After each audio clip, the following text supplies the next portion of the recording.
இது புது ப்ராஜெக்ட்காக 3 கோகோபித் வாங்கி வச்சுருக்கேன். கூடவே ரோஸ் செடிகளுக்கு போட்டுக்கலான்னு சொல்லிட்டு போன் மீலும் வாங்கியாச்சு. இதெல்லாமே வீட்டுக்கு பக்கத்தில் இருக்கிற நர்சரியிலே கிடச்சிது.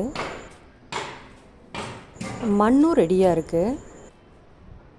இதோட ஊற வச்ச கோகோபித், ஆட்டு உரம் இதெல்லாம் மிக்ஸ் பண்ணணும். என்ன ப்ராஜெக்ட்டுன்னு தெரிஞ்சுக்க ஆர்வமாக இருக்கா?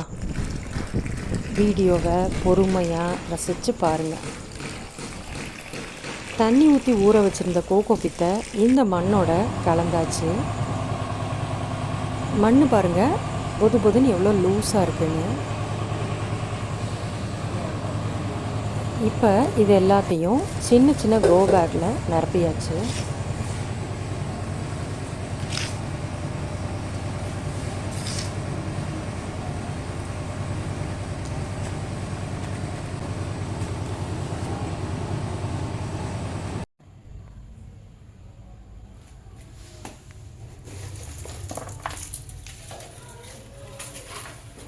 புஷ் பெப்பர் பிளான்ட் நம்ம கையில் கிடச்ச உடனே அது பெரிய பக்கெட் தண்ணியில் ஊற வச்சாச்சு.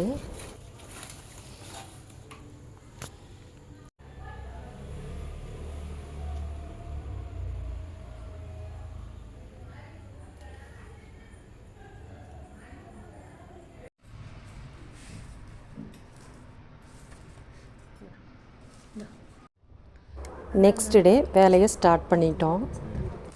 இதுதான் இந்த புது ப்ராஜெக்ட். கொடி மிளகு புஷ் பெப்பர். ஒரு 20 செடி ரீசனபிள் ப்ரைஸில் புஷ் பெப்பர் வாங்கினேன்.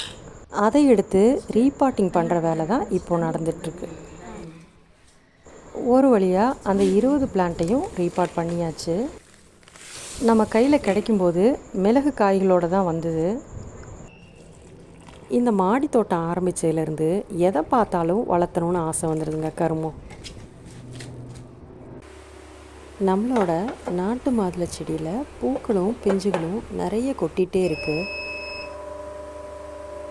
அதனால் அதுக்கு ஒரு டானிக்கை ரெடி பண்ணி தெளிக்க போகிறேன்.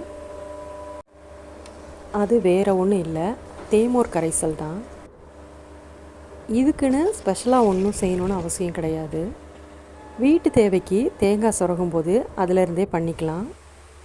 புளிச்ச மோரில் தேங்காய் பால் கலந்து செய்கிறது தான் தேமோர் கரைசல். அதை எப்படி செஞ்சேன்னு அடுத்தடுத்த வீடியோவில் அப்டேட் பண்ணுறேன். வீடியோஸ் பிடிச்சிருந்ததுன்னா லுஹா விலாக்ஸ் சேனலை லைக் அண்ட் சப்ஸ்கிரைப் பண்ணிக்கோங்க. Happy gardening. பாய்.